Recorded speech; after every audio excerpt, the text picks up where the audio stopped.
नमस्कार. तुमचं माझ्या YouTube चॅनलमध्ये खूप स्वागत आहे. आजच्या ज्या आपल्या गेस्ट आहेत, त्या आहेत निवृत्त मेजर मोहिनी गर्गे. त्यांच्याशी आपण आज संवाद साधणार आहोत आणि आज आपण ज्या विषयावर बोलणार आहे, तो विषय आहे सैनिकांचे भावविश्व. सैनिकांच्या मनात काय भावना असतात जेव्हा युद्ध सुरू होतं, युद्धाची घोषणा होते, युद्धबंदी होते किंवा एक सैनिक जेव्हा त्याच्या ट्रेनिंग अकॅडमीतनं बाहेर पडतो, तेव्हा त्याच्या मनामध्ये कोणत्या भावना असतात. अशा अनेक गोष्टींबद्दल आज मोहिनीताईंनी आपल्याला सांगितलं आहे. तर सुरू करूया आजची पॉडकास्ट. नमस्कार मोहिनीताई. नमस्कार, नमस्कार. जय हिंद सगळ्यांना. तुमचं माझ्या YouTube चॅनलवरती स्वागत आहे. अ, मला खूप छान वाटतंय, की एक महिला जी आज मेजर म्हणून निवृत्त झाली. खूप मोठी अचीव्हमेंट आहे एका स्त्रीसाठी. आजही आपण म्हणतो, की समाज बदलला आहे, बायका आता स्वतंत्र झाल्यात. पण आजही एक मळलेली वाट सोडून जर दुसरं कोणी काही करत असेल, तर अजूनही समाज तितकासा तयार नाहीये या गोष्टीसाठी. आणि तुम्ही निवृत्त आहात तर मला हे विचारायचंय की तुम्ही आर्मी जॉइन कधी केली? कुठल्या सालातली गोष्ट आहे? ही आहे 2006 सालची गोष्ट आणि हं. माझं पोस्ट ग्रॅज्युएशनचं शिक्षण सुरू होतं पुण्यामध्ये, पुणे युनिव्हर्सिटीमध्ये. आणि त्यावेळी मला या सगळ्या सर्व्हिसेस बद्दल माहिती मिळाली. खरं तर माझं एनसीसी नव्हतं किंवा मी खूप काही स्पोर्ट्समध्ये करिअर त्याआधी केलं होतं किंवा एक्सपोजर होतं, असाही तो भाग नव्हता. त्याच्यामुळे अतिशय प्रॅक्टिकल पद्धतीने मी या सगळ्या सर्व्हिसेसचा विचार केला. अर्थातच मला सैन्याची आवड होती आणि काही मिलिटरी कॅम्प्स मी त्याच्या आधी केलेले होते. मला रायफल शूटिंग, हॉर्स रायडिंग ह्याची थोडीशी तोंडओळख होती आणि आपल्याला हे सगळं आवडतं ह्याची जाणीव तोपर्यंत झालेली होती. तर आपण एक चांगलं करिअर म्हणून का ह्या सर्व्हिसेसचा विचार करू नये, असा अत्यंत प्रॅक्टिकल मी विचार केला आणि सगळ्या परीक्षांना, चाचण्यांना सामोरी गेले. याच्यामध्ये साधारण 7 ते 8 महिन्यांचा कालावधी हा सहज जातो. तर त्याप्रमाणे तो माझ्याही बाबतीत गेला आणि मग 2006 मध्ये माझी निवड पूर्ण झाली आणि मी म्हणजे प्रशिक्षणासाठी मी ऑफिसर्स ट्रेनिंग अकॅडमीमध्ये गेले. म्हणजे आणि कुठे तिथे ऑफिसर्स ट्रेनिंग मी अकॅडमी म्हणजे चेन्नईला आहे. शॉर्ट चेन्नईला. सर्व्हिस हां. कमिशनसाठीची जे सगळे मुलं आणि मुली असतात, तर त्यांचं ट्रेनिंग एकत्र होतं. हे ऑफिसर्स ट्रेनिंग अकॅडमी चेन्नईमध्ये होतं. चेन्नईमध्ये. आणि बरं. तिथे साधारण 1 वर्षाचं असतं, म्हणजे 2 टर्म्समध्ये हे विभागलेलं असतं. ज्युनियर अच्छा. टर्म जी की बऱ्यापैकी खडतर असते आणि हं. Senior term. तर ह्या दोन्ही पद्धतीने या टर्म झाल्यानंतर शेवटी कमिशन झालं माझं इंडियन आर्मीमध्ये लेफ्टनंट या पदावरती. आणखीन अशा पद्धतीने माझा आर्मीमध्ये रीतसर प्रवेश झाला. पण मग घरी बॅकग्राऊंड आहे का मुळात आर्मीची? नाही, नाही. अजिबातच नाही. माझ्या घरी काय किंवा मी आजूबाजूला किंवा माझ्या पूर्ण शैक्षणिक वर्षांमध्ये म्हणजे पोस्ट ग्रॅज्युएशन पर्यंत मी कोणत्याही आर्मी ऑफिसरला किंवा डिफेन्स ऑफिसरला फॉर दॅट मॅटर मी कधीही भेटलेली नव्हते, पाहिलेलं नव्हतं. मला अनुभव माहिती नव्हते त्यांचे.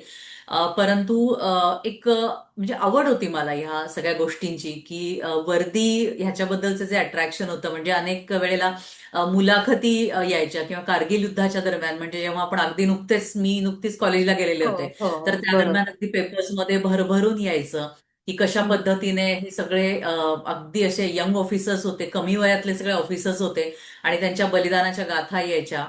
युद्ध आपण किती कठीण परिस्थितीमध्ये, म्हणजे एक एक छोटी छोटी मोहीम सुद्धा किती व्यवस्थित प्लॅन करून ती आपण जिंकली आहे, त्याच्यामागे किती मोठं शौर्य आहे, समर्पण आहे, याच्या गाथा तेव्हा भरभरून यायच्या. मासिकांमध्ये काही इंटरव्ह्यूज आलेले मी अगदी ते कापून ठेवायचे किंवा हं. त्यावेळेस इतके सगळे चॅनल्स नव्हते, न्यूज चॅनल्स. तर जेव्हा केव्हा अशा प्रकारच्या संधी मिळायच्या त्या मला खूप आवडायच्या.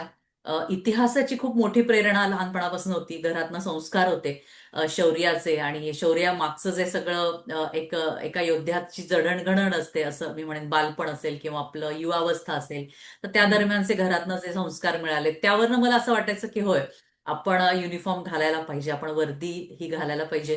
आणखीन देशाची जी रक्षा करण्याचं जे काही स्वप्न आहे, तर ते तिथून माझ्यामध्ये कुठेतरी ते होतं. फक्त त्या सगळ्यांना ह्या प्रॅक्टिकल स्वरूपामध्ये नंतर एकदम संधी मिळाली आणि मी पहिल्याच अटेम्प्टमध्ये सगळ्या परीक्षा क्लिअर केल्या. ऑल इंडिया मेरिट लिस्टमध्ये होते आणि अशा बरं. पद्धतीने मी सैन्यात गेले. पूर्ण मराठवाडा विभागामध्ये त्याच्यानंतर मला हे कळलं की पूर्ण विभागामध्ये सैन्य दलामध्ये निवड झालेली मी पहिली युवती आहे. त्याच्या आधी कोणीही गेलेलं नव्हतं. तर अशा पद्धतीने कुठल्याही बॅकग्राऊंड नसताना मला हां. ते स्वप्न माझ्याकडे रुजलं आणि फार मग महत्वाचं आहे. हळूहळू. कारण सहसा असं होय. बघतो ना आपण की जनरली आर्मी बॅकग्राऊंड असते आणि मग हो. मुलं किंवा मुली त्या ह्याच्याकडे वळतात, खरंय, आर्मीकडे खरंय. किंवा सैन्य मिलिटरीकडे वळतात असं आपण बघतो. मागे होय. एकदा मी एक पॉडकास्ट केली होती, टिंकल गुप्ता म्हणून आहेत त्या. तर त्यांनी तर हां, फार हां. वर्षांपूर्वी त्यांनी आर्मीमध्ये त्या होत्या आणि पण त्यांचं ओके. तसंच की आर्मी बॅकग्राऊंड होती. वडील त्यांचे नेव्हीमध्ये होते. Sorry, okay. वडील पण त्यांचे आर्मीमध्येच होते. त्यामुळे त्यांना ती सहजगत्या त्या जाऊ शकल्या. तर मला तुम्हाला हे विचारायचंय, की कोणतीही बॅकग्राऊंड नसताना जेव्हा तुम्ही हा निर्णय घेतलात, की मी आता आर्मीत जाणार, घरच्यांची प्रतिक्रिया काय होती? घरच्यांची प्रतिक्रिया खूप चांगली होती. खरं तर माझा धाकटा भाऊ खूप फॅसिनेटेड होता आणि त्याचं एनसीसी, नेव्हल विंग वगैरे सगळं होतं. त्याच्यामुळे घरात तसं वातावरण होतं. आणि जेव्हा मी चाचण्या पास करत गेले, म्हणजे एक एक एक एक कुठेही कुठलाही अडथळा नव्हता, तर त्यावेळी घरच्यांचा असा विश्वास बसला की नाही, वाह! खरोखरच हिच्यामध्ये काहीतरी असलं पाहिजे, जेणेकरून ह्या सगळ्या चाचण्या तिने अगदी पहिल्याच अटेम्प्टमध्ये क्लिअर केल्या. त्याच्यामुळे विरोध असा काही नव्हता. खूप प्रेरणा होती मला. आईबाबांचा खूप सपोर्ट होता, धाकट्या भावाचा खूप सपोर्ट होता. आणि जेव्हा मी खरोखर जायला लागली, आता आता माझी अगदी पॅकिंग सुरू झाली आणि मी ओटीए मध्ये जायला लागले, तेव्हा खरं तर ही बातमी सगळ्यांना कळली की अशा प्रकारे हिची निवड झालेली आहे आणि आता ही बॉयकट वगैरे सगळा झालेला होता. आणखी मी आता ट्रेनिंगच्या दरम्यान म्हणजे मी चाललेली होती आता ट्रेनिंगसाठी. तर तेव्हा मग एक थोडंसं कुजबूज किंवा काय अशा प्रकारे ती निश्चितच होती की मग लग्नाचं कसं, किंवा हं. साधारण काय त्या सगळ्या कंडिशन्स असतात. कारण आज आपल्याकडे आपण बघतो की युट्यूबवरती आपल्याला सगळी माहिती मिळते. अगदी आपण भरायच्या नोटिफिकेशन पासून ते टर्म्स अँड कंडिशन्स, की आपल्याला ट्रेनिंग पर्यंत लग्न करता येत नाही किंवा त्याच्यानंतर आपल्याला कशा कशा पद्धतीने परवानगी घ्यायला लागते. तर या सगळ्या गोष्टी आपल्याला प्रत्यक्ष त्या त्या माणसांकडनं आता घरी बसल्या बसल्या आपल्याला ह्या सगळ्या कळू शकतात. किंवा त्या पद्धतीने क्लॅरिटी आता बऱ्याच ह्याच्यामध्ये आलेली मिळू आहे. शकते सोशल वेबसाईट्सवरनं हे सगळं आता मीडियातून. प्रवेश परीक्षा सुरू झालेली आहे. त्यावेळी पोस्ट कार्ड असायचं. ते लकीली तुमच्या हातात पडलं तेव्हा तुम्हाला कळायचं. म्हणजे मला टेलिग्राम आलेला होता घरी ट्रेनिंगचा, की अशा अशा पद्धतीने या दिवशी ओटीए मध्ये रिपोर्ट करायचं आहे. आणि ओके. असा तो सगळा काळ होता. तर थोडीशी कुजबूज होती ती कानावरती, पण मला असं वाटतं की कुठल्याही योद्ध्याच्या मागे किंवा कुठल्याही ऑफिसरच्या मागे जे खरं त्याचे जे पिलर्स असतात ते त्याचे आईबाबा असतात. त्याच्यामुळे हं. त्यांनी सगळ्या या गोष्टींकडे दुर्लक्ष केलं. आणखीन त्यांनी मला अगदी प्रेरित केलं की नाही, आता जायलाच पाहिजे. म्हणजे आता काही प्रश्नच नाही मागे वळून बघण्याचा. अशा पद्धतीने सगळं घरच ते कामाला लागलेलं होतं. सगळी माझी पॅकिंग असेल, कपडे असतील, कारण खूप स्पेसिफिक सगळ्या गोष्टी त्यात आमच्या जॉइनिंग इन्स्ट्रक्शन मध्ये दिलेल्या असतात. सगळ्यांची मापं दिलेली असतात, रंग दिलेले असतात, अक्षरांचे फॉन्ट्स दिलेले असतात ट्रंकवरती नाव छापण्याच्या. इथून सगळं स्पेसिफिक असतं. त्याच्यामुळे मी घर काय, माझी सगळी गल्ली कामाला लागलेली होती. आणि अशा पद्धतीने मी एक दिवस चेन्नईमध्ये गेले, कुठलंही बॅकग्राऊंड वाह! नसताना. पण अवघड असेल थोडंसं आई-बाबांसाठी किती काही म्हटलं तरी. कारण अगदी. मुळात आधी सैन्य किंवा ह्या सगळ्या गोष्टी जर आपल्यापासून, एक सिव्हिलियन्स पासून, एक सामान्य माणसापासून हो, थोड्या हो. दूरच असतात. त्यामुळे अगदी. त्याचं अट्रॅक्शन वाटणं किंवा हे वेगळं आणि प्रत्यक्ष तिथे गेल्यानंतर जे काही होतं त्याच्यात खूप जास्त फरक आहे. आणि आणि ट्रेनिंग पण ट्रेनिंग खूप नाही म्हटलं तरी तसं टफ असतं. ट्रेनिंग हे टफ प्रचंड टफ असतं. असतं. त्याच्यामुळे हं. सिलेक्शन झालंय. पण आता पुढचं हिला हे सगळं जमेल का? किंवा ह्याच्यामध्ये झेपेल का? अनेकदा हं. काही जखमवण्याची शक्यता असते किंवा खूप मोठी रिस्क असते. अनेक बॉन्ड्स पालकांना साईन करून द्यावे लागतात अकॅडमीला. हं, त्याच्यामध्ये हं. संपूर्णपणे जबाबदारी ही त्या त्या कॅन्डिडेटची असते, पालकांची असते. तर अशा पद्धतीने खूप मोठी जबाबदारी असते पाल्याला अकॅडमीमध्ये पाठवताना. तर ते बरोबर. वाचूनच ऍक्च्युली आईबाबांना म्हणजे रात्रीची झोप उडाली होती, की हे सगळं आपण लिहून देतोय. याच्यामध्ये शक्यता ही मृत्यूपर्यंतची असते ट्रेनिंगच्या दरम्यान. अगदी. आणि त्यासाठी अच्छा. हो का? कुणालाही, हो, हो. अगदीच. हं. आपण बघतो आता सुद्धा की ट्रेनिंगच्या दरम्यान किती काही काही डिस्लोकेट होतात आपले पार्ट्स, किंवा कायमस्वरूपी आपल्याला अपंगत्व येऊ शकतं, ऍक्सिडेंट्स होतात. त्यानंतर आपल्याला म्हणजे घात, म्हणजे काय म्हणूया आपण, मृत्यूपर्यंतची देखील शक्यता असते. अशा अनेक गोष्टी एनडीए मध्ये झालेल्या आहेत, ऑफिसर्स ट्रेनिंग अकॅडमीमध्ये झालेल्या आहेत. जे सर्व्हायवल कॅम्प्स असतात ते अत्यंत टफ असतात. त्याच्यामध्ये सुद्धा काय म्हणतो, सर्पदंशाची शक्यता असते, त्याच्यामध्ये कड्यावरनं घसरून पडण्याची शक्यता असते. जंगलांमध्ये आमचं ट्रेनिंग होतं, पावसामध्ये होतं, डोंगरांवरती होतं. तर त्याच्यामुळे कुठलीही वेळ सांगून येत नसते. तर तो प्रत्यक्ष अनुभव ट्रेनिंगमध्ये दिल्याशिवाय तो एक ऑफिसर कसा तयार होणार, ही साधी तयार गोष्ट आहे. होणार. त्याच्यामुळे हं, हं. त्याच्यामध्ये रिस्क असते भरपूर. तर हे सगळं आईबाबांना ते आधी कुठेतरी दिसत असतं आणि मग ते आपण आपल्यापर्यंत येतं. हं, पण ते ते कुठेतरी एक त्यांच्यात धाडस असतं, त्याच्यातला अंश आपल्यात तो कुठेतरी आलेला असतो. मग एक मुलगा किंवा एक मुलगी वर्दी घालून तयार होतात. मला असं वाटतं त्यांचं सगळं कुटुंब ते वर्दीधारी होतं. म्हणजे ती एक वेगळी संस्कृती आहे. त्याच्यामुळे हं. ते आर्मी कुटुंब असं म्हणतो, की ही इज फ्रॉम हां, आर्मी फॅमिली. आर्मी आणि फॅमिली. त्या पद्धतीने संबोधलं जातं. त्याच्यात कुठेही ती आर्मीचे किंवा ती ऑफिसर आहे असं नसतं.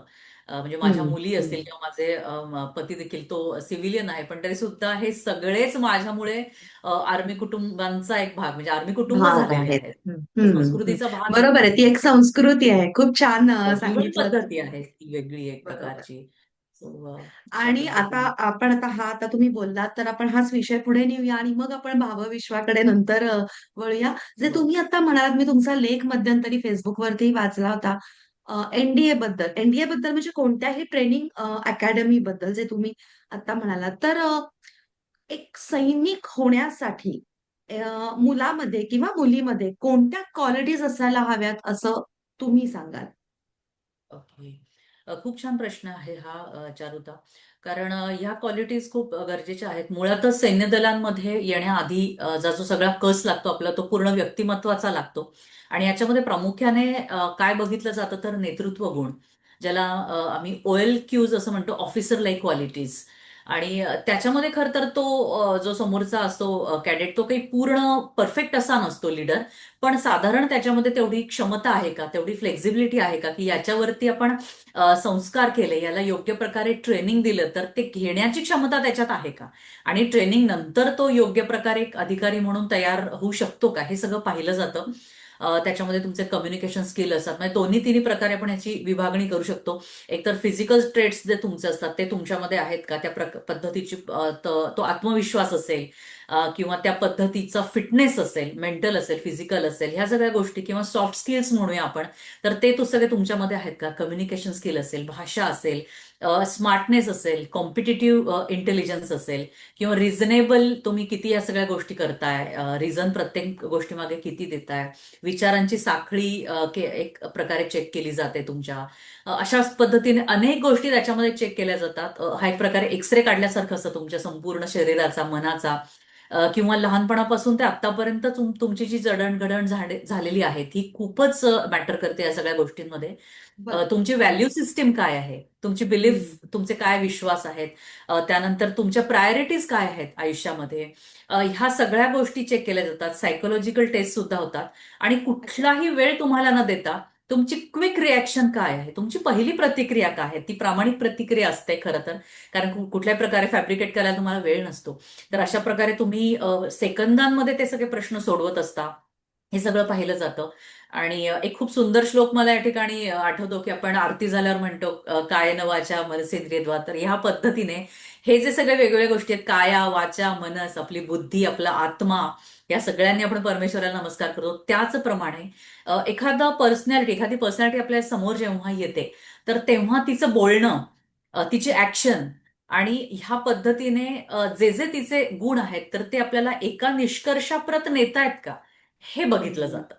की हं. हं. इंटरव्ह्यू समजा माझा होतोय आणि मी अतिशय कॉन्फिडेंटली बोललीये, माझे सगळे छंद सांगितलेत, माझा आतापर्यंतचा प्रवास सांगितला, आणि फार सुंदर इंटरव्ह्यू झाला. पण जेव्हा ऑन ग्राउंड मला काही समस्या सोडवायला दिली जाते, जीटीओ टास्क म्हणतात त्याला SSB इंटरव्ह्यू मध्ये, तर त्या ठिकाणी मी ते नेतृत्व कसं करते, दिलेल्या हां. रिसोर्सेसमध्ये आजूबाजूच्या माझ्या साथीदारांना घेऊन मी किती कोणत्या प्रकारे इनिशिएटिव्ह घेते, आणि तो मी हां. सॉल्व्ह करून दाखवते ऑन ग्राउंड. प्रॉब्लेम ते सॉल्व्हिंग ज्याला म्हणतात. हा प्रॉब्लेम सॉल्व्हिंग माझी कपॅसिटी असते. मी सायकोलॉजिकल माझा टफनेस जो एक्झाम मध्ये लिहिलेला असतो तो असेल, माझा जे काही इंटरव्ह्यू मधलं बोलणं असेल, किंवा सेल्फ डिस्क्रिप्शन मध्ये मी जे काही लिहिलेले आहेत पॅरेग्राफ्स माझे, तर ते असतील. ह्या सगळ्यांचा निष्कर्ष निर्विवाद एक पाहिजे, की होय मी एक सक्षम नेता म्हणून हां. आत्ता तयार आहे, किंवा मी तयार होऊ शकते. त्याच हं. वेळेस त्या मुलाचं किंवा मुलीचं सिलेक्शन होतं. म्हणून कुठल्याही अच्छा. पद्धतीने तुम्ही उत्तरं पाठ करून जाणं, किंवा मला म्हणजे राष्ट्रभक्ती करायची आहे म्हणून मला वर्दी हवी आहे, साधारण अशी हं. गुळमुळीत उत्तर हे असं काहीही चालत नाही. तर अच्छा. अतिशय खोल खोल तुमचं जे काही आतापर्यंतचं सगळं आहे ते तपासलं जातं तिथे. आणि कुठली शंका तिथे ठेवत नाहीत. खरं तर ही हम्म. सगळी सिलेक्शन प्रोसेस आहे. याच्यामध्ये मेंटली तुम्ही किती टफ आहात हे सगळं केलं जातं. परंतु तू जे मगाशी म्हणालीस की साधारण अकॅडमीमध्ये काही काही आता मध्यंतरी घटना घडल्या, त्या घडतात, हम्म. तर याला अनेक गोष्टी कारणीभूत आहेत. कारण आज आपण बघतो की टीनेजर्सना हे खूप प्रकारे वेगवेगळ्या प्रेशर्सच्या मधनं ते जात आहेत. म्हणजे पिअर प्रेशर असेल, त्यांच्यावरती हा सगळ्या मीडियाचा झालेला परिणाम असेल, त्याच्यामुळे अगदी जे कॅडेट्स तिथे सैनिक स्कूलमध्ये शिकलेले असूनही त्यांना तिथे सर्व्हाइव्ह करणं खूप कठीण जातं. कारण त्या ठिकाणी खरोखर खूप प्रेशर असतं. आपण सिव्हिलियन कॉलेजेसमध्ये साधारण रॅगिंग हा प्रश्न खूप म्हणजे वापरतो कॉमनली. तर सैन्याचं ट्रेनिंग म्हणजे खरं तर ते रॅगिंग नाहीये. पण साधारण स्वरूप तसं म्हणता येईल का, तर हो, एवढं म्हणायला हम्म. त्याच्यात स्कोप आहे. कारण सिनियर्स कडनं म्हणजे जितना रगडा उतना तगडा असं एक पूर्वी म्हण असायची. हो. तर जेवढं तुम्हाला सिनियर्स सगळं टास्क देतात, रात्र रात्र तुमचा रगडा चालतो, अभ्यास असतो, ड्रिल शिकायचं असतं, फिजिकल ट्रेनिंग असतं, तुमचं वेपन ट्रेनिंग असतं, सर्व्हायव्हल ट्रेनिंग असतं, काही तासांची झोप तुम्हाला मिळते आणि प्रचंड प्रेशर खालून तुम्ही चाललेले असता. तर अशा पद्धतीने आई-बाबांचा पण रोल खूप आता डिमांडिंग झालेला आहे अशा पद्धतीने.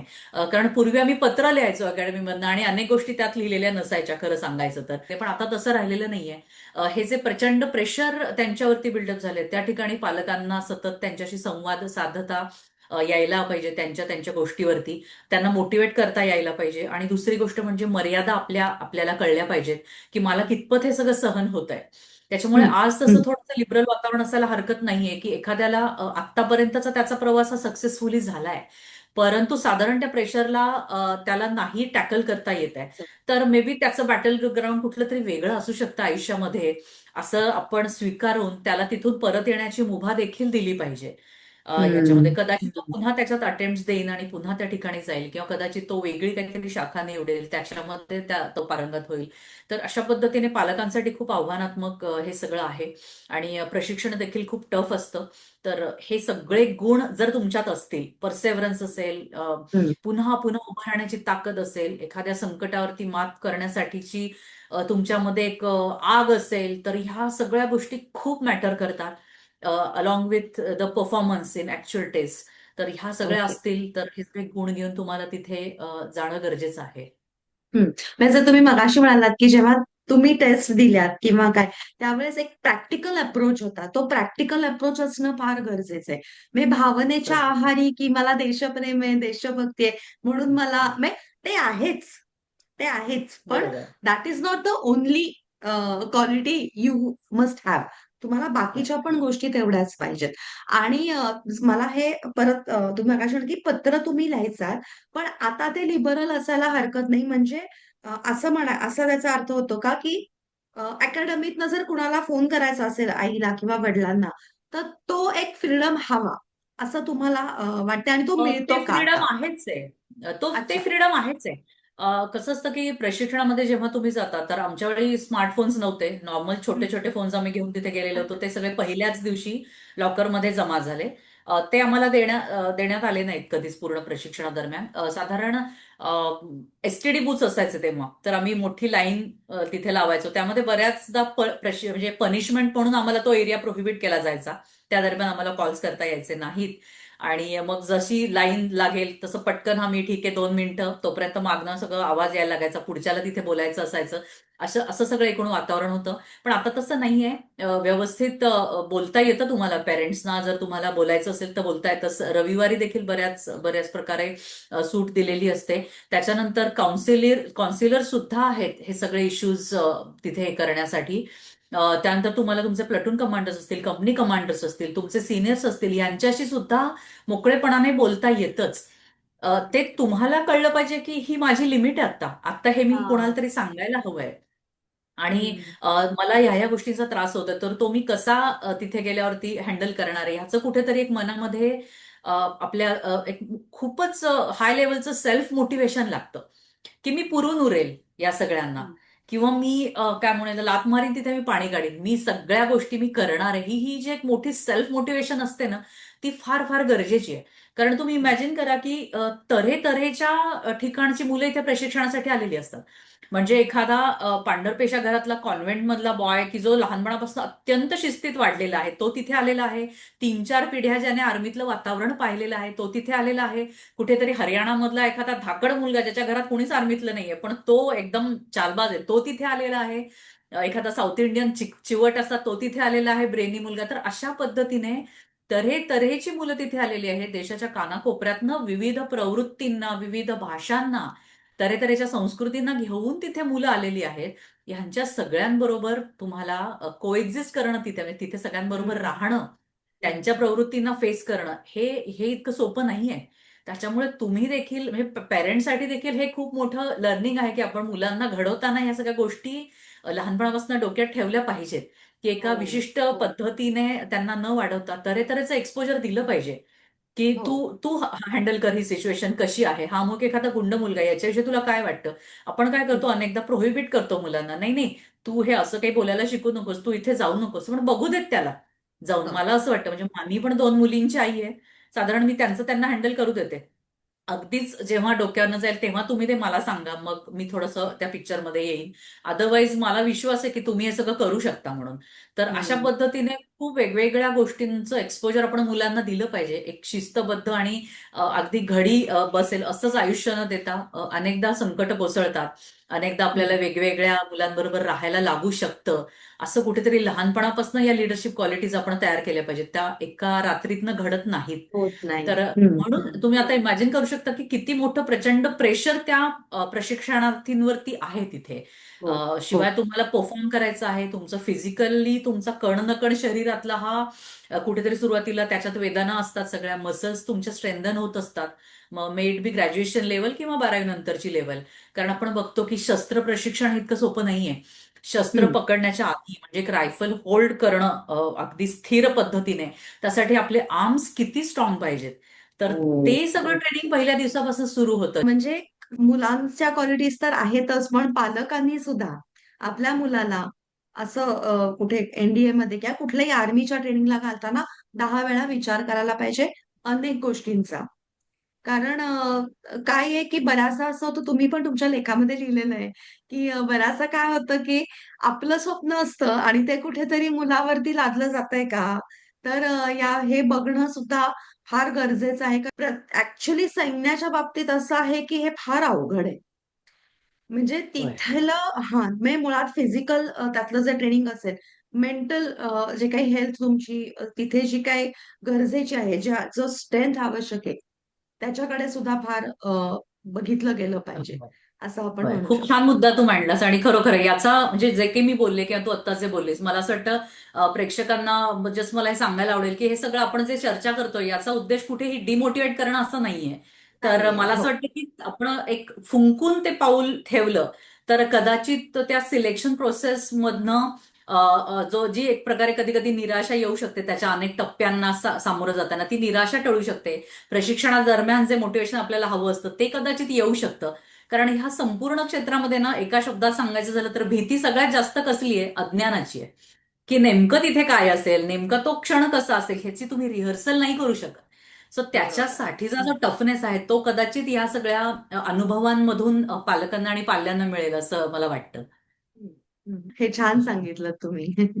आता मला आपण तर पुन्हा जो आपला मूळ विषय आहे, की भावविश्व, ज्याविषयी तुम्ही पण म्हणालात, की फारसं कधी बोललं जात नाही. तर मला असं विचारायचं आहे, की मुळात काय होतं, सिव्हिलियन्स असतात आमच्यासारखी सामान्य माणसं, तर आमच्या मनामध्ये सैनिक म्हटलं, की एक नितांत आदर. मुळात ती भावना असते किंवा किंवा दुसरंही हल्ली आपण सोशल मीडियामुळे खूप बघतो, ऐकतो, की एकतर आदर असतो किंवा एकदम अपोझिट आणि मग त्यांच्याबद्दल काहीही वाटेल ते बोललं जाणं किंवा असे दोन्ही टोकं असतात. तर पहिल्यांदा आपण आदराविषयी बोलूया, की हा जो आदर आहे, तर ह्याचं प्रेशर येतं का? एक सैनिक म्हणून? हो, येतं. खरं आतमध्ये तो तेवढा प्रेशरचा भाग नाहीये, कारण आतमध्ये आम्ही सगळे सारखे असतो. आतमध्ये म्हणजे त्या सगळ्या व्यवस्थेमध्ये, सर्व्हिसमध्ये आम्ही सगळेच वर्दीमध्ये असतो आणि ऑफकोर्स तो आपल्या वरिष्ठांना आदर देणं किंवा आपल्या सहकाऱ्यांना आदर देणं हे अगदी भिनलेलं असतं. लेडीजना आदर देणं म्हणजे त्यांच्या पत्नीला किंवा कुटुंबांना, दुसऱ्या अधिकाऱ्यांच्या पालकांना, ह्या सगळ्याच प्रकारे आदराचा एक खूपच मोठा उदाहरण प्रस्थापित केलेलं आहे सगळ्या संरक्षण दलांनी. म्हणजे छोटीशी गोष्ट मला सांगायला आवडेल की जिथे ऑफिसर्स बसलेले असतात तिथे एखादी लेडी आली तर ते उठून उभे राहतात. मग तो एक बर. जनरल असला तरीही त्या जवानाच्या आईसाठी किंवा पत्नीसाठी तो उठून उभा राहतो तिच्याशी बोलताना. एवढ्या मोठ्या प्रमाणामध्ये आदर देण्याची आणि घेण्याची ही सवय झालेली असते. सन्मान देण्याची सवय झालेली असते. आणि तोच बाहेर खूप चांगल्या प्रमाणात म्हणजे चांगल्या प्रकारे आम्हाला सगळ्यांना मिळतो सिव्हिलियन्स कडनं सुद्धा. तर ह्याचं ओझं हो असं अनेकदा होतं. कारण आम्हाला असं वाटतं की मी तर फक्त माझं कर्तव्य करतेय म्हणजे केलंय किंवा त्याच्यात काही विशेष नाहीये. हा. अशा पद्धतीने ह्याला जोडून एक छान सायकोलॉजिकल मुद्दा मला सांगायला आवडेल की अशीही अनेक माणसं भेटतात की मॅम मी ना 2-3दा एसएसबी ला गेलोय पण माझं नाही झालं शॅ म्हणजे नाहीतर मी पण तुमच्यासारखं असं कोणीतरी असलं असं. तर असे असे काही क्षण म्हणजे काही नाही म्हणता येणार माझ्या बाबतीत हे नेहमीच घडतं की मी ना हा. खूपदा सैन्य दलांच्या परीक्षा दिल्यात पण माझं दुर्दैवाने नाही होऊ शकलं मग काय आता असंच अशा पद्धतीने. हम्म. तर ह्या सगळ्यांसाठी मला नेहमी हे सांगायचं वाटतं की आपलं बॅटलफील्ड प्रत्येकाचं वेगळं असतं आणि त्यातनं हम्म. जरी आपण तिथे गेलो नाही तरी सुद्धा आपण आपापल्या परीने योगदान हे राष्ट्रासाठी देतच असतो असं मला देतोच वैयक्तिक असतो. दृष्टीने एक अतिशय प्रकर्षाने जाणवतं. म्हणून आपण म्हणतो असं की सर्वदेव नमस्कारम केशवम प्रति गच्छती तसं आहे. आपल्या प्रत्येकाच्या कर्तृत्वाची जी काही ओंजळ आहे ही भारतमातेच्या चरणीच वाहिली जाते. म्हणून पहिली गोष्ट तर असा विचार कुणीच करू नये की माझं सिलेक्शन झालं नाही आणि समोरची व्यक्ती ही वर्दीतली आहे. हा खूप मोठा फरक आहे. नाही, आपण सगळे मिळून ह्या सगळ्या गोष्टी चांगल्या सकारात्मक गोष्टी करण्याचा प्रयत्न करूया. तर अशा पद्धतीने हा जो आदर दिला घेतला जातो ही खूप सुंदर प्रक्रिया आहे. छान आहे. हा. पण हो. ह्या ज्या अपेक्षा असतात सिव्हिलियन्सच्या, की मी तुम्हाला एक सांगते, मी एक खूप सामान्य व्यक्ती आहे. आता ऑपरेशन सिंदूर असेल, जेव्हा हे चालू होतं सगळं, तर त्यावेळेस नाही, सैनिक लढतोय ना, मी सेफ आहे. सैनिक लढतोय. खरोखर सांगते मी, सिव्हिलियन म्हणून मी सांगते, की अशी भावना आज प्रत्येकाच्या मनात असते. तर ह्या ज्या अपेक्षा आहेत, की नाही माझा सैनिक तिथं लढतोय ना, त्यामुळे मी सुरक्षित आहे. तर सैनिकांना ऍक्च्युली फील्डवरती ह्याचं प्रेशर येऊ शकतं का? की एवढे म्हणतो ना, एवढे अब्ज, 1 अब्जाच्या वरती लोक आपल्याकडे आज बघतायत, की आपण त्यांचं संरक्षण करतोय. त्याचं प्रेशर येतं का? हो, हो, प्रश्नच नाही. हे प्रेशर येतच आणि हे वरिष्ठ अधिकाऱ्यांना देखील येतं. हे प्रेशर पंतप्रधानांपासून म्हणजे काय म्हणूया संरक्षण मंत्री असतील आपले, ह्या सगळ्यांनाच ते प्रेशर असतं. वर्दी घातल्यावरती तर असतंच. कारण वर्दी म्हणजे प्रथम गोष्ट काय आहे, तर राष्ट्राने तुमच्या प्रती दाखवलेला विश्वास आहे हा. कारण तुम्ही केवळ त्या गटातले आहात ज्यांना अशोक चिन्ह खांद्यावरती ज्यांच्या विराजमान होऊ शकतं, ज्यांच्या बेल्टवरती ते असतं. म्हणजे सगळा हा जो तुम्हाला मिळणारा सन्मान आहे हा सन्मान नंतर आधी ती जबाबदारी आहे कुठेतरी. आधी हो. तो राष्ट्राने दाखवलेला विश्वास आहे. त्याच्या हम्म. घेतलेल्या 100 चाचण्या आहेत त्याच्यातून तुम्ही बाहेर पडता आणि मग तुम्हाला हे म्हणण्यात आहे की होय आता तुम्ही सक्षम आहात. आम्ही हा विश्वास तुम्हाला सुपूर्द करत आहोत. तुम्ही शपथविधी तुमचा करता होतो शेवटच्या दिवशी आणि मग तुम्ही बाहेर पडता. त्याच्यामुळे सगळ्यात महत्वाची गोष्ट म्हणजे राष्ट्राची सगळी जबाबदारी आपल्यावरती असणे आणि याचं निश्चितच हे ओझं कुठेतरी असतं आपल्या मनावरती. आता सैनिक किंवा सैन्य असं म्हणलं तर आमच्यासारख्या लोकांना एकतर सिनेमे बघून किंवा माझ्या वाचनात एक खूप सुंदर पुस्तक आलं. अनुराधा प्रभुदेसाई ज्या लक्ष फाउंडेशनच्या ज्या फाउंडर हो. आहेत, तर त्यांचं एक खूप सुंदर पुस्तक आहे. ते माझ्याकडे आहे सुद्धा, म्हणजे मी अगदी ते संग्रही ठेवलेलं आहे. की खरोखर म्हणजे पानापानात ते वाचताना मला अगदी भरून येत होतं. मी आता बोलताना सुद्धा की मला खूप, कारण त्यांचं असं आहे की तरुण तरुण मुलं, अगदी 24, 22, 24, 25 वर्षाची मुलं जेव्हा त्या वातावरणात जातात, जेव्हा ऍक्च्युली आता बॉर्डरवरती त्यांचं पोस्टिंग होतं, तर त्यावेळेस एक घराची आठवण येणं किंवा अगदी स्वाभाविक आहे ना. तर मग अशा वेळेस ते होमसिक होणं किंवा काही, तर हे होतच असणार. तर मग ह्याची काळजी घेतली जाते का? म्हणजे सैन्याकडून याची काळजी घेते सैन्य म्हणा किंवा त्यांचे अधिकारी असतील, त्यांची टीम असेल, तर याच्याकडनं काळजी घेतली जाते का? हो, निश्चितच ही काळजी घेतली जाते आणि ही बाब आहे, ही अत्यंत महत्वाची बाब आहे. कारण आपण घरच्यांपासून दूर राहणं हा एक फॅक्टर आहे त्यातला मी म्हणेन. आपण सैनिकांसमोरची जी आव्हानं जर पाहिली तर ती इतक्या प्रचंड प्रमाणात आहेत की त्याची यादी कदाचित खूप मोठी होईल मी ते सांगत बसले तर. परंतु मेंटल आणि फिजिकल अशा दोन्ही आघाड्यांवरती ते लढत असतात. मेंटल अनिश्चितता असते मुळातच या क्षेत्रामध्ये. आणि त्यानंतर मुख्यतः युद्धजन्य परिस्थितीमध्ये जेव्हा ते तिथे त्यांची पोस्टिंग येते, ते तैनात होतात, तिथूनच खऱ्या अर्थाने युद्ध सुरू होतं. म्हणजे आपल्याला जे वाटतं युद्धाची व्याख्या की समोरचं आक्रमण करेल आणि त्याला पण आपण इकडनं काहीतरी शस्त्र हे करू आणि मग ते अशा प्रकारे युद्ध, असं नाहीये.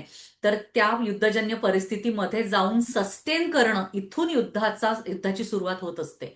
तर अशा प्रकारे तिथली अनिश्चितता असेल, तिथलं हवामान असेल, हवामान. आणखीन हो. तिथे पोहोचणारं रेशन वेळेवरती पोहोचतंय का, तिथे त्यांची उपकरणं व्यवस्थित पोहोचतायत का, त्यांच्यापर्यंतचे जे लागणारे कपडे ते नीटनेटके तिथपर्यंत पोहोचतायत का, ह्या सगळ्या इश्यूजना ते हँडल करत असतात.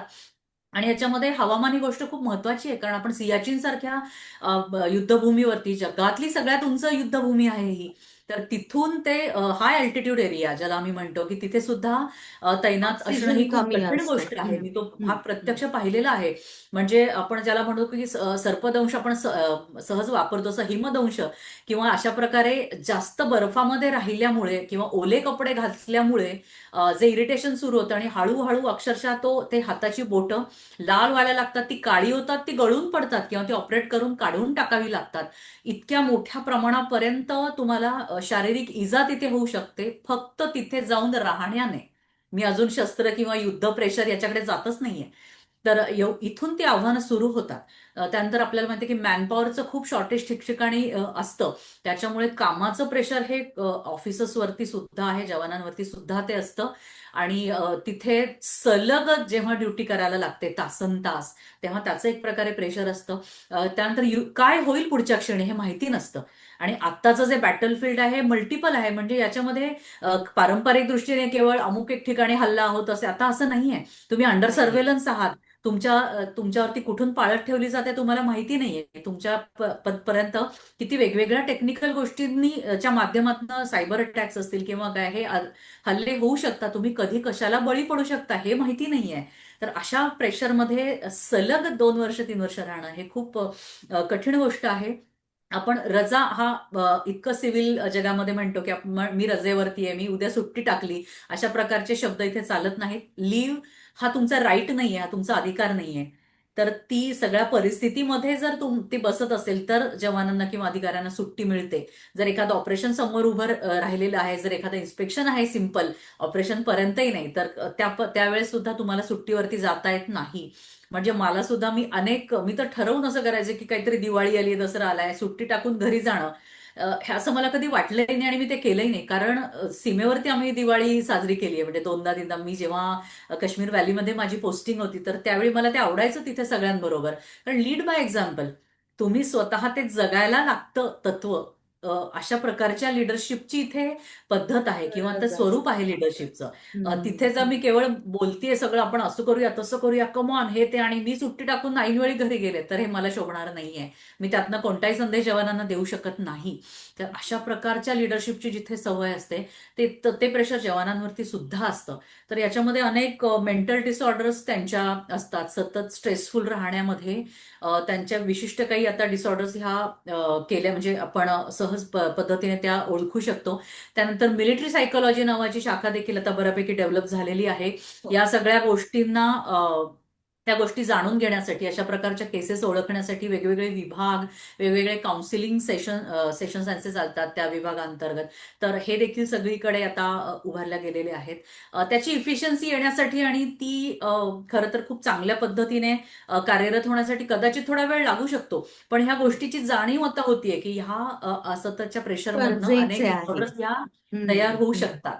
हम्म. त्यानंतर हा जो स्टिग्मा आहे हा जायला थोडा वेळ लागेल, की अमुक एक जवानाला सायकोलॉजिकल ट्रीटमेंट चालू आहे किंवा त्याला काउन्सिलिंगची गरज पडली आहे, तर त्याला किंवा त्याच्या साथीदारांना साधारण कसं वाटत असेल, तर ह्याच्यामध्ये अजूनही थोडा कालावधी मला वाटतं जायला लागेल, की ज्या ठिकाणी जे क्षेत्र मेंटल आणि फिजिकल टफनेस असं समजलं जातं, म्हणजे मूर्तिमंत शौर्य, मूर्तिमंत टफनेस असं समजलं जातं, तर त्याच्यामध्ये देखील अशा प्रकारच्या केसेस आणि त्याला सामोरं जाणारे जवान असतील, अधिकारी असतील, तर तो स्टिग्मा अजून जायला थोडासा वेळ लागेल, पण ह्याची सुरुवात निश्चितच झालेली आहे. एक प्रकारचं ना धार्मिक गोष्टींमधनं सुद्धा खूप छान प्रकारे मोटिवेशन सगळ्यांना मिळतं. म्हणजे रेजिमेंटमध्ये असताना आम्ही सगळेजण खूप छान पद्धतीने सणवार सगळे साजरे करतो, आपले उत्सव साजरे हम्म. करतो. कारण प्रत्येक म्हणजे रेजिमेंटचं ते प्रमाण ठरलेलं वेगवेगळ्या असतं, की हा सिख रेजिमेंट आहे हा. किंवा मग मी बॉम्बे सफरचे, तर आमच्याकडे मराठा आणि सिख असे दोन्ही मिळून अशी सगळी जवानांची एक प्रकारे रचना असते. तर त्याच्यामुळे सगळे पंजाबी सण आम्ही साजरे करत असतो. त्यानंतर सगळे मराठी आपले गणपती असतील, दुर्गोत्सव सगळ्या देशभरातच साजरा केला जातो. तर अशा प्रकारे खूप छान मोटिवेशन लेवल त्यांची ही केली जाते. कारण मी मगाशी म्हटलं त्याप्रमाणे खूप वेगळी संस्कृती आहे. ह्या संस्कृतीला तिची अशी परंपरांची धार आहे. त्यानंतर हम्म. तिथे पूर्वजांनी जे समर्पण केलं आहे त्याचं कुठेतरी स्मरण आहे. आणि ह्या हम्म. सगळी ही अस्तर आहेत त्या जवानांच्या मनांची, मी म्हणेन, की हम्म. हे हम्म. एक एक अस्तर त्याला असं लागलेलं असतं आणि जे सततचं मोटिवेशन लागतं. रोज उठल्यानंतर मी बर्फात कुठेतरी तैनात आहे, मी कुठून आणू ते मोटिवेशन? मला खरंय ओले खरंय. सॉक्स घातल्यामुळे पाय बेचैन होतात, त्याच्यावरती फोडं यायला सुरू होते. तसंच मी पुरामध्ये काम करतो एक जवान म्हणून तासनतास. तेव्हा मी माझ्या वेदना कुणाला दाखवू? तर खूप खूप कठीण परिस्थितीमध्ये हे सगळे म्हणजे आर्मी जगते. आणि हे जगत असताना ही सगळी जी संस्कारांची, संस्कृतीची, आपल्या परंपरांची, आपल्या पूर्वजांची ही सगळी जी प्रेरणा असते ती कुठेतरी आतमध्ये त्याच्या सामावलेली असते. आणि ह्यातनं तो वेळोवेळी ते मोटिवेशन घेत असतो आणि त्या त्या लढाईला तो सामोरं जात असतो. तर खूप वेगवेगळे उपाय देखील या सगळ्यांवरती केले जातात आणि चाललेली असते आर्मी अखंडपणे पुढे काम करत. पण म्हणजे मेंटल हेल्थचाही त्यांच्या आता विचार केला जातोय. त्याबद्दलही पावलं उचलली गेलेली आहेत. म्हणजे हे आपण एक चालेल. चांगलं पाऊल आहे असं समजूया त्या दिशेने, हो, की हो. कारण निश्चित. त्यांचं भावविश्व सांभाळणं फार गरजेचं आहे. हो, अ, हो. आणि या बाबतीत बरोबर आहे. वेळोवेळी सर्व्हे केले जातात, स्टडीज केल्या जातात. म्हणजे मला असं वाटतं ऑगस्ट 23 मध्ये, म्हणजे ऑगस्ट 23 साली एक मोठा असा सर्व्हे झाला होता, म्हणजे पोस्ट कोविड, कारण कोविडचा पण परिणाम सगळ्या ह्याच्यावरती झाला. 100% तर हम्म. त्याच्यानंतर एक सर्व्हे केला होता, स्टडी केली होती आणि ह्याच्यामध्ये देखील असं सगळ्या ह्या इश्यूजना म्हणजे हँडल करणारं काय काय आपण उपाययोजना करू शकतो अशा पद्धतीने त्या झाल्या होत्या. अगदी डिप्रेशन पासून ते सुसायडल टेंडन्सीज पर्यंत ह्या सगळ्या इश्यूज ना आपण कसं सामोरं जावं, तर ह्या सगळ्यांचा विचार झालेला आहे. कारण ह्या समस्या आहेत. अनेकदा जी हातातली रायफल असते ती आपण स्वतःतच ती गोळी मारून घ्यावी आणि आता हे सगळं संपवावं इथपर्यंत ते प्रेशर गेलेलं असतं. त्यात खरंच नवल नाही, कारण तेवढ्या टफ लेवलवरती ते काम करत असतात. तर ह्या सगळ्या उपाययोजनांची सुरुवात नक्कीच झालेली आहे. काही राजकीय निर्णय असतात, की कदाचित ते निर्णय शस्त्रसंधीसारखा निर्णय असेल किंवा युद्ध घोषणेसारखा निर्णय असेल किंवा युद्धबंदीचा निर्णय असेल. तर तो स्वीकारताना जेव्हा तो सैनिक जेव्हा बॉर्डरवर असतो, त्यावेळेस त्याच्या मनामध्ये ज्या भावना दाटून येतात, मग त्यामध्ये कुठेतरी द्वेष असेल, राग असेल किंवा भीती असेल. खूप स्वाभाविक आहे एक मनुष्य म्हणून. तर मग त्याच्यावरती पण त्यांना मात करावी लागते. तर त्यासाठी काही वेगळं म्हणजे राजकीय निर्णयाचा परिणाम तुमच्या आपल्यावर होऊ द्यायचा नाहीये, असं तुम्हाला कुठे ट्रेनिंगमध्ये सांगितलेलं असतं का? निश्चितच. मी म्हणेन की हे थोडंसं आमच्या सगळ्यांसाठी रिमोट असतं. आत्ता अगदी 2च दिवसांपूर्वी आपल्या सगळ्यांचे म्हणजे संरक्षण दलांचे जे प्रमुख आहेत त्याच्या कॉन्फरन्समध्ये त्यांनी तो मुद्दा अगदी स्पष्ट केला, की तुम्ही पीओके घेऊन का नाही राहिलात? आपण का थांबलो?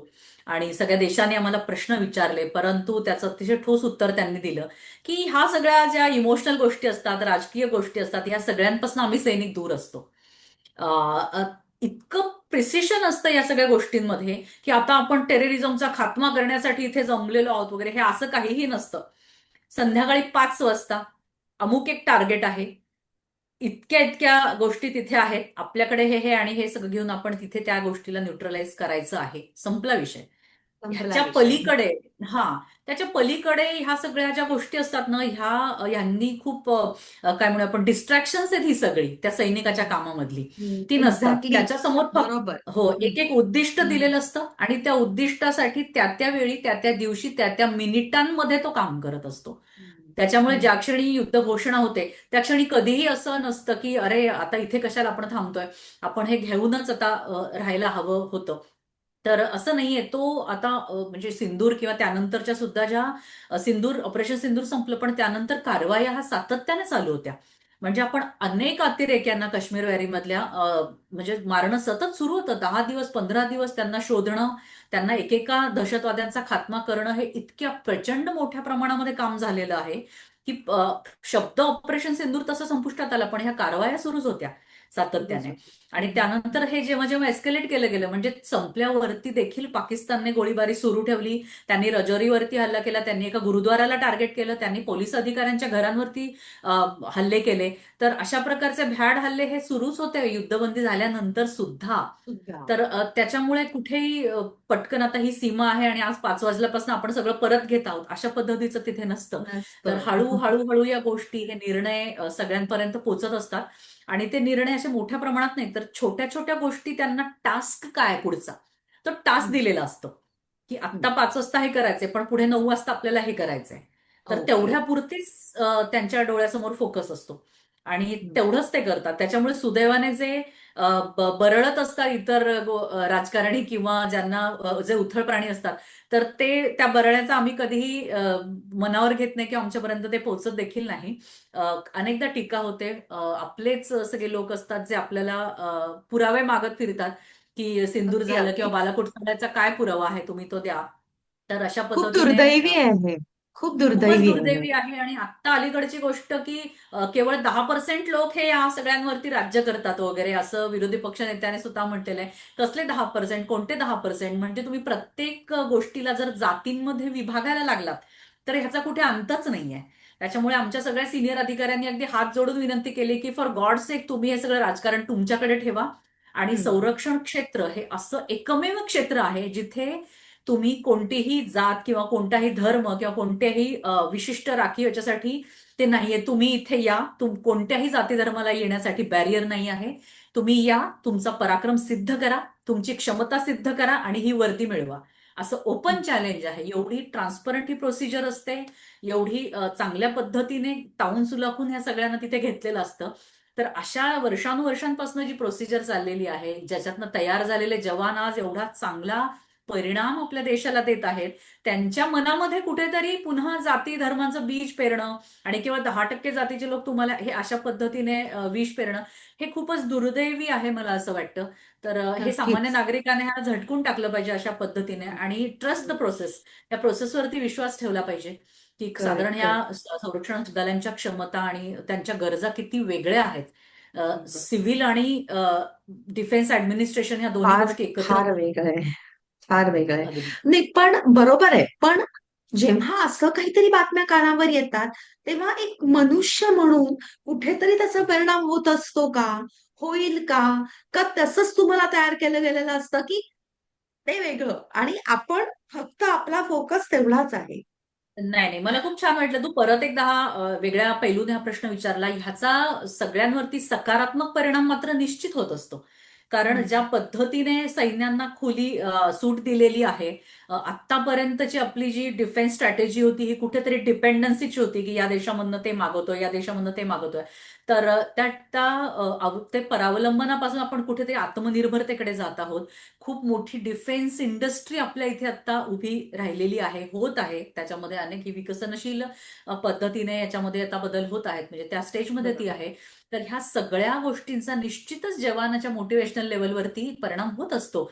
कारण हं. त्या पद्धतीने त्याला सन्मान दिला जातो, त्या पद्धतीने त्या मुळात सैन्याधिकाऱ्यांना त्याच्यामध्ये इन्व्हॉल्व्ह केलं जातं. म्हणजे खरं तर ही बरोबर. अतिशयोक्ती वाटेल, पण सिमला करार असेल किंवा त्याच्या आधी पण 62चं युद्ध, जी की भारतीय लष्कराच्या इतिहासातली किंवा एकूण इतिहासातलीच एक भळभळती जखम आहे. तर त्या 62च्या युद्धामधल्या वेदनादायी कथा अशा जेव्हा मी लिहिण्यासाठी का होईना जेव्हा त्या हाताळते, त्या वाचते, तर त्या मला वाचवत नाहीत. एवढ्या मोठ्या प्रमाणामध्ये देशामध्ये चाललेलं राजकारण, देशाचं एकूण नेतृत्व त्यानंतर संरक्षण दलांसंबंधीच्या ज्या ज्या काही योजना असतात, स्ट्रॅटेजीज असतात, ह्या सगळ्यांचा परिणाम निश्चितच संरक्षण दलांच्या परफॉर्मन्सवरती होत असतो. आणि तो आत्ता ह्या काळामध्ये प्रचंड सकारात्मक परिणाम होत आहे. त्याच्याशिवाय आपण एकानंतर एक ऑपरेशन तेवढ्या प्रिसिशन मध्ये कुठलीही देखील मनुष्यहानी हा. न होता आणखीन ह्या पद्धतीने त्यांचा ताबडतोब त्या पद्धतीने उत्तर देण्या इतकी तयारी एका रात्रीतनं नाही तयार झालेली. ऑपरेशन सिंदूर हे काही तो पहलगामची घटना घडली आणि मधल्या काही त्या दिवसांमध्ये तयार करून आपण पहाटे घडवून आणलं असं नाहीये. गेल्या अनेक, म्हणजे मी म्हणेन की गेल्या दशकाची ही तयारी आहे.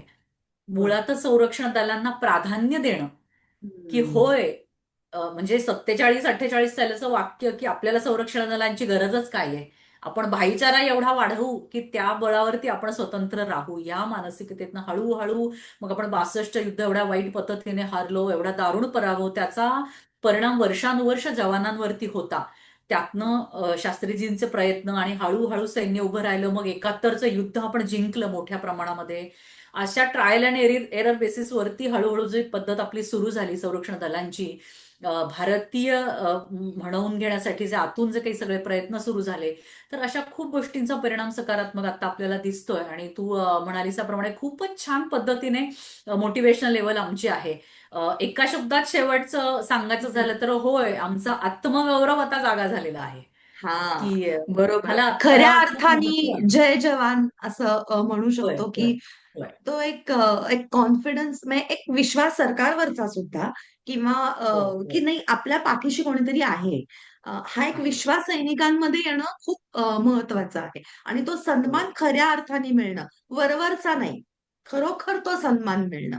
आणि हे खूप छान बरोबर. वाटलं, की काही सकारात्मक ज्या गोष्टी घडतायत ते आम्ही पण वाचतो आणि आमच्या इथे लक्षात येत आहे, पण तुम्ही प्रत्यक्ष तिथे आहात आणि तुम्ही ते सांगताय. तर हे ऐकून खरंच खूप छान वाटलं.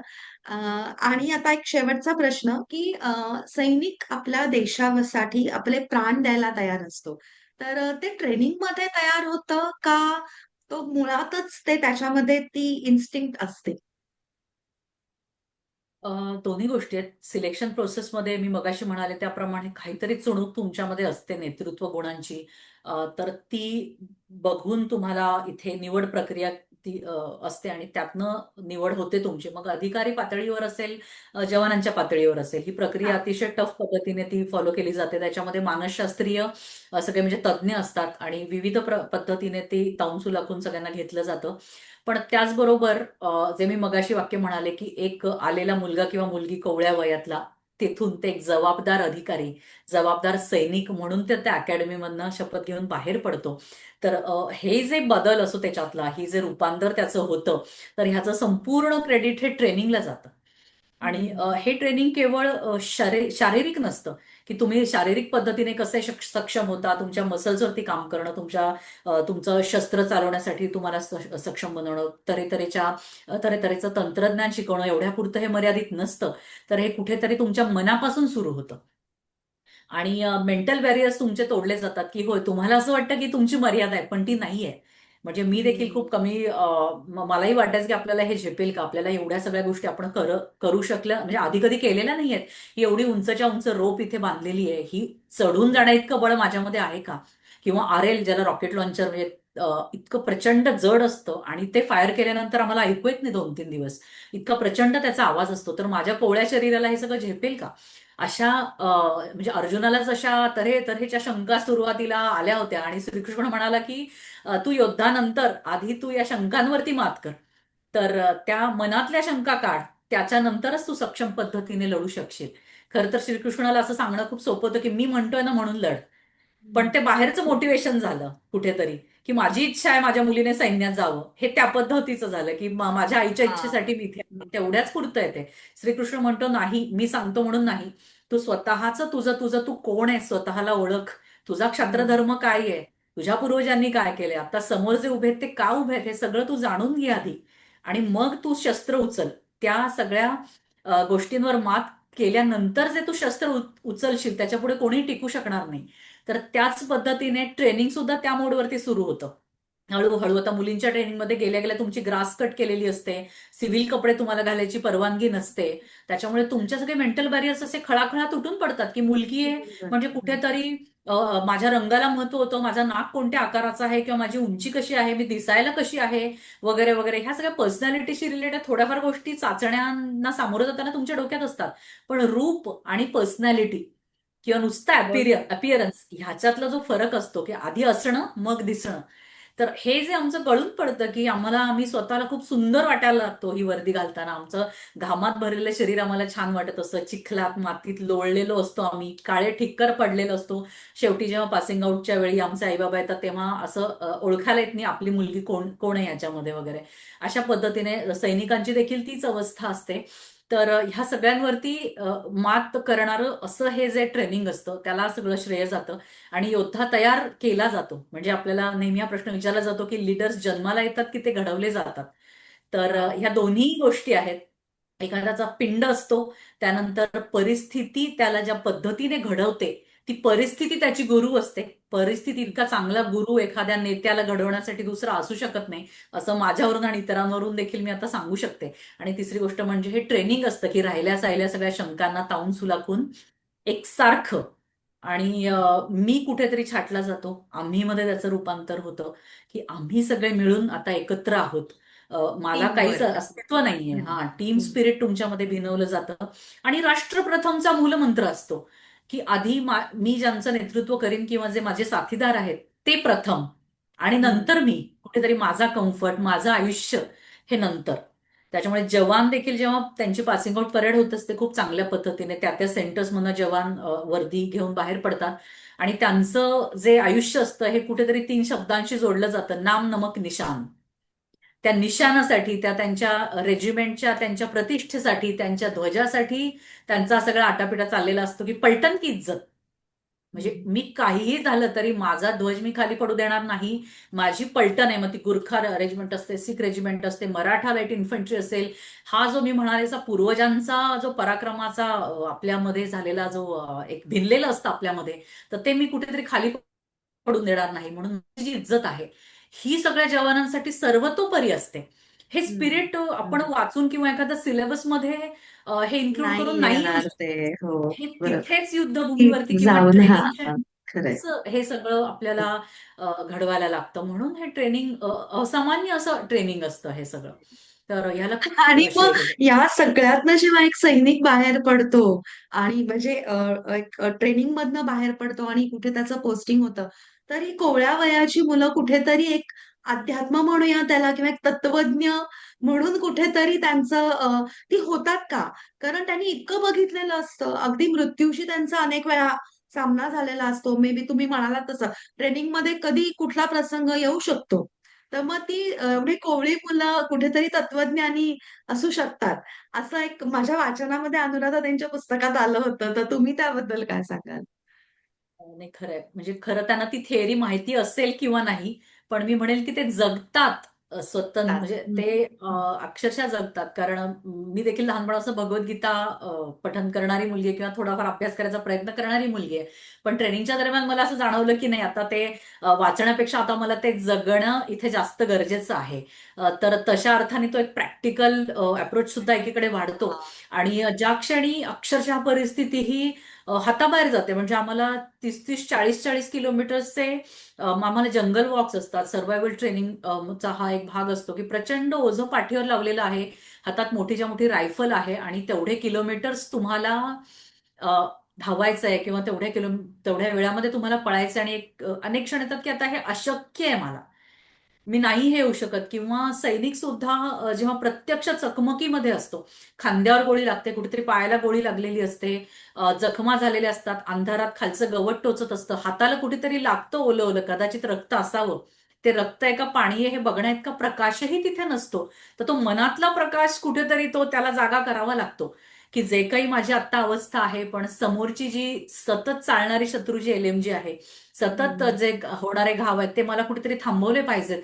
आणि काही फरलांग तो तशा अवस्थेत असा रेटून नेतो स्वतःला, रांगत जातो आणि समोर उभा राहतो त्या शत्रूच्या आणि त्याची रायफल कुठेतरी पाडतो आणि आपल्या साथीदारांना त्यांचे जीव वाचवतो आणि पुढे सगळे साथीदार एकत्र येऊन त्याचं स्वप्न पूर्ण करतात. तो तिथेच दारातिर्थी पडलेला असतो. तर अशा पद्धतीने मला असं वाटतं हे एक फार उदात्त अशा उत्तुंग अशा अध्यात्माचं प्रगटीकरण आहे. एक प्रकारे जेव्हा एखादा क्षत्रिय खऱ्या अर्थाने त्याचा क्षात्रधर्म निभावतो आणि जीवाच्या तो पलीकडे जातो, त्यावेळी त्याला असंख्य गोष्टी आठवत असतात. म्हणजे जेव्हा प्रत्यक्ष स्फोटांमध्ये आम्ही काम करतो तेव्हा खूप वेदनादायी गोष्ट असते की लहान मुलांचे फोटो सापडतात, घड्याळ सापडतात किंवा हाय अल्टिट्यूड एरियामध्ये एक विशिष्ट रेशन आम्हाला दिलं जातं, त्याच्यामध्ये चॉकलेट्स असतात जेणेकरून शरीरामध्ये ते सगळं त्यांना हे मिळावं, त्यांना हाय प्रोटीन्स दिले जातात किंवा चॉकलेट्स. तर ह्या पद्धतीने ते घेतात रेशन आणि ते ट्रंकमध्ये साठवतात आपल्या मुलांसाठी. तर ते कुठेतरी आम्हाला नंतर मिळतात, की अशा पद्धतीने त्यांना सगळ्या घरची आठवण येत असते. त्यांना आई वडील असतात. कुठेतरी आता मी सुट्टीला जाईल आणि आईचं ऑपरेशन करायचंय मला किंवा आईच्या गुडघ्यांचं ऑपरेशन करायचंय. कुठेतरी गावामध्ये तंटे असतात, भावबंदकी असते, प्रवृत्ती त्यांना चुकलेल्या नाहीयेत किंवा त्यांना इतर नाही. जे आपल्याला कायदे कानून असतात आणि इतर सगळ्या गोष्टी ज्या आयुष्याला व्यापून राहिलेल्या असतात, त्याची बोच, त्याचा सल त्यांना देखील असतो. तर खूप एक्झॅक्टली. गोष्टी असतात, पण त्या कुठेतरी मागे मी मगाशी म्हणायचं प्राधान्य हा एक शब्द आहे इथे. हम्म. आत्ता माझं हम्म. प्राधान्य काय आहे? तर या हम्म. पद्धतीने तो ते अध्यात्म प्रत्यक्ष जगतो आणि जसं आपण गीतेमध्ये वाचतो की "हतो वा प्राप्स्यसि स्वर्गम, जित्वा वा भोक्ष्यसे महिम, तस्मात् उत्तिष्ठ कौंतेय युद्धाय कृत निश्चयः." हा निश्चय तुला आता करायचा आहे. आता हातो म्हणजे त्या श्लोकाची सुरुवातच हातोपासून सुरू आहे. तू आता जाशील किंवा राहशील, ही तयारी कुठेतरी करूनच ते कफन बांधूनच तुला बाहेर पडायचं आहे. तर हे खरंच प्रत्यक्ष ह्या सगळ्या शौर्य कथांमधनं, एकेका युद्धामधल्या ज्या मोहिमा आहेत त्यांच्या त्या गोष्टींमधनं आपल्याला प्रत्यक्ष हे कळायला मिळतं. आणि एक सुंदर गोष्ट मला इथे अजून ऍड करायला आवडेल की कारगिल युद्धामध्ये खूप पत्र सापडली वेगवेगळे, कारण तो काळ काही व्हिडिओ कॉल्सचा काळ नव्हता. तर नव्हता. अनेक अनेक पत्र कारगिल युद्धामधली आपल्याला मिळाली नंतर. तर त्याच्यामध्ये देखील ते कितीतरी ऑफिसर्सनी लिहून ठेवलेलं आहे. म्हणजे विजयन थापर असं लिहून ठेवतात की हे पत्र तुम्हाला मिळेल त्यावेळी मी स्वर्गामध्ये अप्सरांचा पाहुणचार घेत असेल किंवा खूप खूप अधिकाऱ्यांनी की मला कदाचित तुम्ही हे वाचाल तेव्हा मी इथे नसेल, असं इतक्या स्थिर बुद्धीने लिहून ठेवणं. आणि आता मी मोहिमेला जात आहे, पहाट आता कुठेतरी उगवत आहे आणि मी मोहिमेला जात आहे, तर मी इथूनच तुम्हाला नमस्कार करतो आणि अशा पद्धतीने माझ्या भावंडांची काळजी घ्या किंवा असं हे सगळं लिहिता कसं येतं, हे खूप मोठं एक कोडं असतं आपल्या समोर. आणि त्यावेळी हम्म. आपण फक्त नतमस्तक होतो या सगळ्या गोष्टींपुढे, खरंय. की हे अगदी एका खरं. आध्यात्मिक आविष्काराशिवाय मला दुसरं काहीच वाटत शक्य नाहीये. नाहीये म्हणजे ते. अगदी बरोबर आहे. त्याचीच उपमा केवळ आपण देऊ शकतो. आपल्या मानवी बुद्धीच्या बाहेरचं असतं हे समर्पण. खरंय, खरंय, खरंय. वाह! भरून आलं. तुम्हालाही थोडंसं कुठेतरी भावनिक अर्थातच. नक्कीच. आणि खूप छान नोटवरती आपण थांबतोय आता. आणि माझ्या प्रेक्षकांना मी सांगीन, की खरोखर आपण आपला एक दृष्टिकोन पण थोडासा बदलूया सैनिकांकडे, सैन्याकडे बघण्याचा. आणि खरी गोष्ट आहे, आज जे सण-वार जे आपण साजरे करतोय, जे रात्री शांतपणाने झोपतोय, त्याचं खरोखर तिथे कोणीतरी आहे म्हणून आपण आज हे करू शकतोय. थँक यू मोहिनीताई. खूप छान झाली पॉडकास्ट आणि अगदी म्हणजे मी पण खिळून राहिले अगदी. मला काही सुचत नव्हतं पुढे बोलायला आणि तुम्ही वेळ काढून आलात त्याबद्दल खूप खूप धन्यवाद. नमस्कार. मला सुद्धा खूप छान वाटलं. आज या निमित्ताने अनेक आठवणी जागा झाल्या आणि नेहमीच चांगल्या पद्धतीचं शेअर करणं किंवा ह्या सगळ्या विश्वाबद्दल बोलणं, हा आपल्या वाणीचा गौरव वाटतो, हा आपल्या लेखणीचा गौरव वाटतो मला कुठेतरी. तर वर्दीविषयी बोलण्यासाठी नेहमीच तयार असतो एक सैनिक. मनःपूर्वक धन्यवाद. आपण एकूणच सैनिकांचं विश्व आणखीन त्यांचं व्यक्तिमत्व, त्यांची आव्हानं, त्याच्यावरती आपण सगळे करत असलेले उपाय म्हणा, आपल्या मनातला आदर म्हणा, हे सगळं विश्व तयार करत आहोत.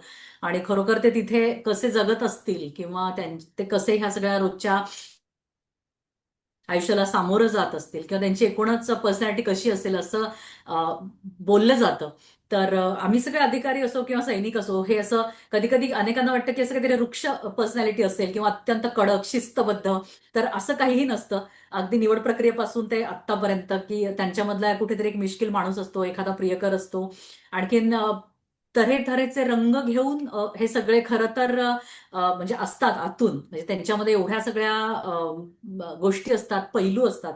तर ह्या सगळ्यांवरती मात करणारं असं हे कुठेतरी सैनिक होणं असतं. तर ह्याच्यावरती एक कर्नल व्ही पी सिंग म्हणून आहेत, ज्येष्ठ अधिकारी आर्मीमधले, आता ते निवृत्त आहेत.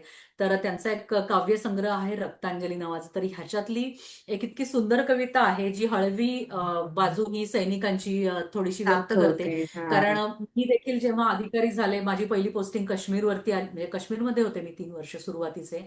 जिथून घरी कॉल करणं सुद्धा दुरापास्त होतं आणि बरोबरच्या सगळ्यांची लग्न होत होती. तर अशा पद्धतीने मग इतरांनाही वाटतं किंवा अनेकांनाही वाटतं की आता माझं ते आयुष्य किती वेगळं आहे आणि मी ते किती दूर येऊन पडलोय असं एखाद्या जवानाला वाटणं, अधिकाऱ्याला वाटणं हे अगदी साहजिक असतं. बरोबर आहे, ज्यांचं आयुष्य खूप पुढे निघून गेलेलं असतं किंवा वेगळ्या पद्धतीने निघून गेलेलं असतं. पण तरीही मी इथे का आहे असं जेव्हा तो स्वतःला समजावतो, तेव्हा तो आपल्या पत्नीला पत्र लिहायला घेतो रात्री, की आता मी तुला काय लिहू. आणि अशा त्या मनस्थितीमधनं ही त्यांनी कविता लिहिलेली आहे. कवितेचं नाव आहे ये नहीं मजबुरियां है. अ, पूछते हो जानकर क्यों कठिन पथ हमने चुना है, कंटकों की नोक पर क्यों ख्वाब रेशम का बुना है, पूछते हो तन तपाकर क्या मिलेगा जंगलों में, क्या कभी नरमी मिलेगी रेत के जलते पलों में, दूर अपनों से कभी क्या नेह के झरने बहेंगे, दूर अपनों से कभी क्या नेह के झरने बहेंगे, पर्वतों पर जागते क्या स्वप्न आंखों में रहेंगे, मुश्किलों की भीड़ में क्या रंग ना मर जाएंगे, दिन जवानी के कभी क्या लौटकर फिर आएंगे, तुम नहीं पर जानते हो, तुम नहीं पर जानते हो है अलग संसार अपना, स्वार्थ के हर आचरण से कहीं ऊंचा प्यार अपना, साथ है जीवन मरण का साथ अपना हर सफर में, हाथ थामे हम खड़े हैं मुश्किलों की हर डगर में, मानते हैं जिंदगी में उलझने हैं दूरियां हैं, पर तुम्हें इतना बता दे ये नहीं मजबूरियां हैं, हम्म. हम्म. चाहते तो कहीं हम भी मस्त हो जीते जवानी, चाहते तो कहीं हम भी मस्त हो जीते जवानी, रंग में रस्ते रस में उतर कर प्यार की लिखते कहानी, तितलियों के पंख पर हम की कविता बनाते, तितलियों के पंख पर हम प्रीत की कविता बनाते, थाम कर बाहें किसी की इंद्रधनु हम भी दिखाते, मिलन के सपने सजाते रूप का सिंगार करते, पुत्र को पुस्तकों में पत्र रखकर शायरी से प्यार करते, क्या जब